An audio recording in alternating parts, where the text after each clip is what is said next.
So, finally, may none of this ever be sullied by thoughts of the 8 worldly concerns. May I see all things as illusions, and without attachment gain freedom from bondage. So with this verse, you move from the action and practice to the view. Remember we started talking about that 5 days ago. The danger is that when you take on a practice, it's sullied by ordinary worldly concerns. The 8 worldly concerns are the loka dhammas, that is the 4 pairs of gain and loss, fame and infamy, happiness and misery, praise and blame. Gain and loss, fame and infamy, happiness and unhappiness or misery, praise and blame. So we're usually strongly motivated by a desire for gain, for fame, for happiness, and for praise. And we're strongly motivated to get away from loss, infamy or bad reputation, unpopularity, you could even say, unhappiness, suffering, misery, and blame.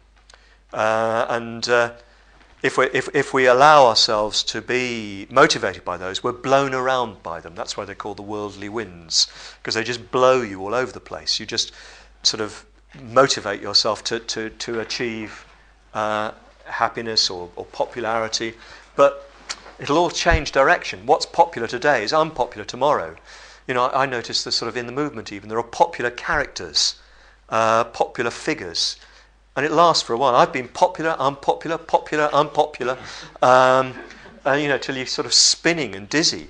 And, the best thing is just to sort of forget it and just get on with trying to do your best. I still haven't learned. If you're driven by these, you're just blown around. And the danger is that even your action and practice is motivated or affected, tainted by these worldly winds. And really, I think, looking at myself and my own spiritual practice and my own attempts to practice in the world, especially through the movement, I can see that that's been the case. And I think this is probably the great dilemma for all of us who take on this bodhisattva practice, especially through trying to spread the Dharma and to create the conditions for others to practice it. I think it's a very, very important and noble practice, but it's so easy for that to become tainted by the worldly winds. And it will be. It will be because we're amphibious beings. We've got a spiritual motivation, but we've also got an egoistic motivation. So those worldly winds will affect us, and our egos will appropriate even our efforts to help others in spiritual practice. We'll give our talks and want to get praise for it or want to be wealthy from it. I've never found that myself, but you can live in hope. You can sort of try to, you can't, it's very, very difficult not for your ego not to be caught up, even in your efforts to build a movement, to spread the Dharma. And I don't think that can be, in a way, I could say, can't be helped.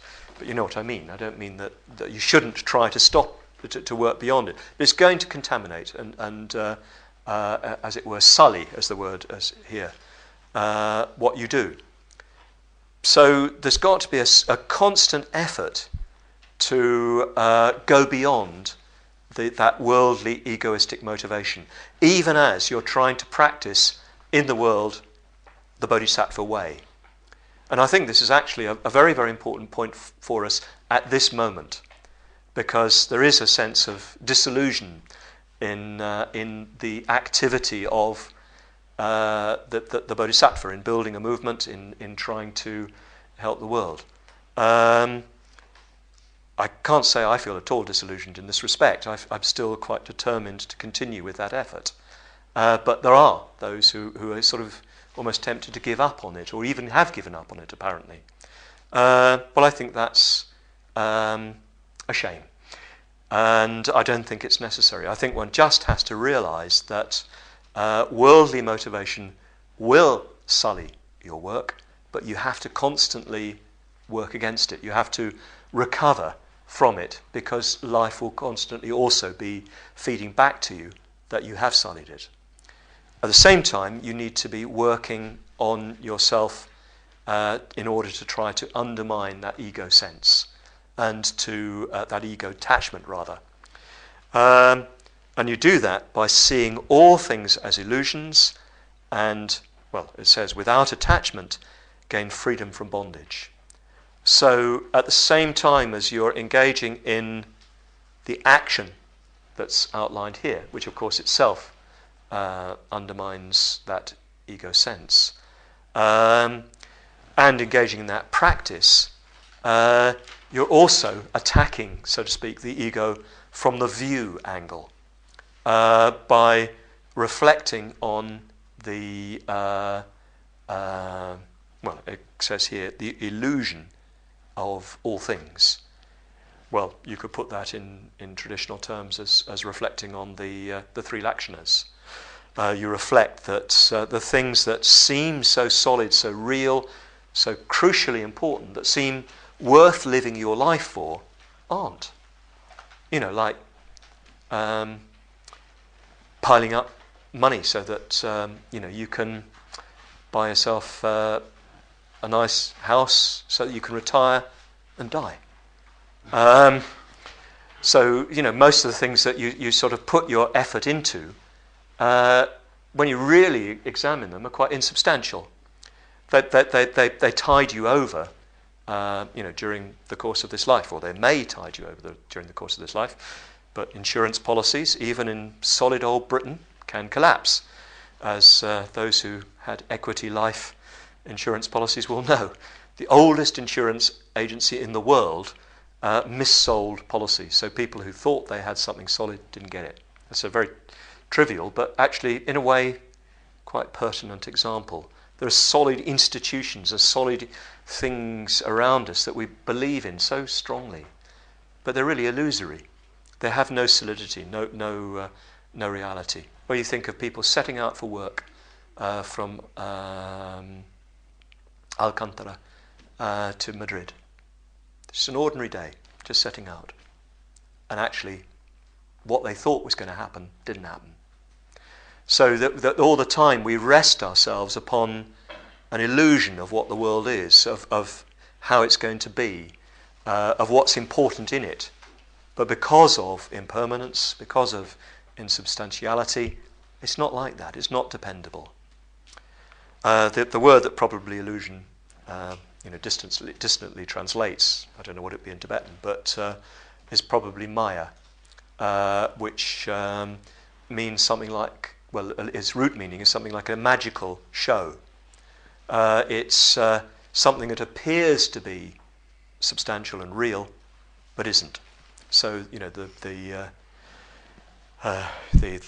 conjurer throws something up in the air, a scarf up in the air, and an elephant appears. But it isn't really there. It's somehow or other he's made you think of it as there. Or the boy climbs the rope and disappears. But he didn't really. So this analogy is struck for our ordinary experience. The things seem to be solid and real. They seem to have inherent existence, Atman, but they don't. They seem to be fixed and solid and dependable, but they're not. They're impermanent. So, as well as the action to overcome our self-clinging through cherishing others, using opportunities that difficulties present us with, and working to help others to practice the Dharma, as well as engaging in meditation practices that really evoke our sympathetic, well, even more than sympathetic responses, that evoke a transcendent response within us, the response of the bodhicitta.